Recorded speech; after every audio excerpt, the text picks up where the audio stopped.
ابھی الخلیل شہر کے اندر حضرت ابراہیم علیہ السلام کے نام پہ جو مسجد خلیل اس میں ہے، اور یہ مسجد میں داخل ہوتے ہیں، یہ پہلی قبر ہے حضرت سارہ رضی اللہ تعالی عنہ کی، جو حضرت ابراہیم علیہ السلام کی زوج مطہرہ، یہ ان کی قبر ہے۔ اندر سے دیکھ لیں، بہت بڑی قبر انہوں نے بنائی ہے، اوپر یہ گنبد ہے، اس کے ساتھ یہ ان کی قبر ہے۔ باقی قبور اندر ہیں، وہ اندر آپ کو دکھاتے ہیں۔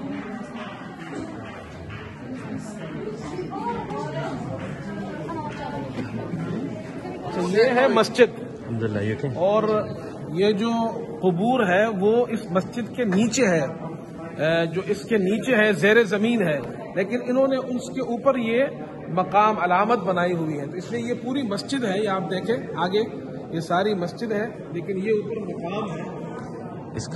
ان کا نام بھی بول دیں، حضرت رفقہ۔ یہ حضرت رفقہ رضی اللہ تعالی عنہ کی قبر ہے، جو حضرت اسحاق علیہ السلام کی زوج مطہرہ ہے، یہ ان کی قبر ہے۔ یہ دیکھیں، آگے چلیں حضرت۔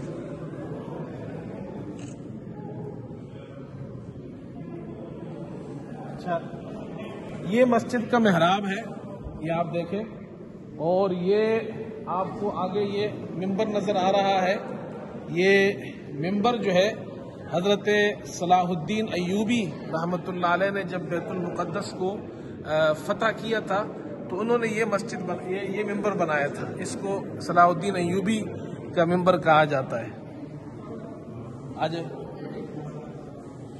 یہ جو قبر ہے یہ حضرت اسحاق علیہ السلام کی قبر ہے، جو ابراہیم علیہ السلام کے بیٹے ہیں حضرت اسحاق علیہ السلام، یہ ان کی قبر ہے۔ آپ ان کو ذرا دکھائیں۔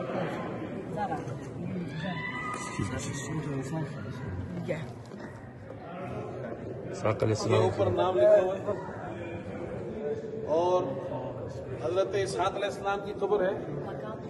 یہاں آ جائے، یہ یہاں لکھا ہوا ہے الغار الشریف، یہاں نیچے غار ہے۔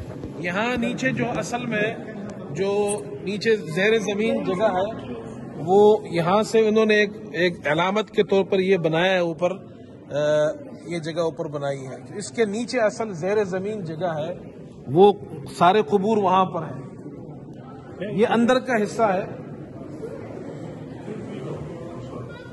اور اس حصے میں حضرت ابراہیم علیہ السلام کی قبر ہے۔ یہ ہے حضرت ابراہیم علیہ السلام کی قبر۔ یہ اوپر لکھا بھی ہوا ہے، یہ اوپر لکھا ہوا هذا ہے، قبر خلیل الرحمن علیہ السلام۔ یہ اوپر دیکھیں، یہ فانوس وغیرہ اور یہ ساری بنائی ہے۔ یہ 4 قبور ہیں یہاں پر، اور یہ مسجد ہے حضرت ابراہیم علیہ السلام کے نام پر، اور اس میں یہ 4 قبور ہیں۔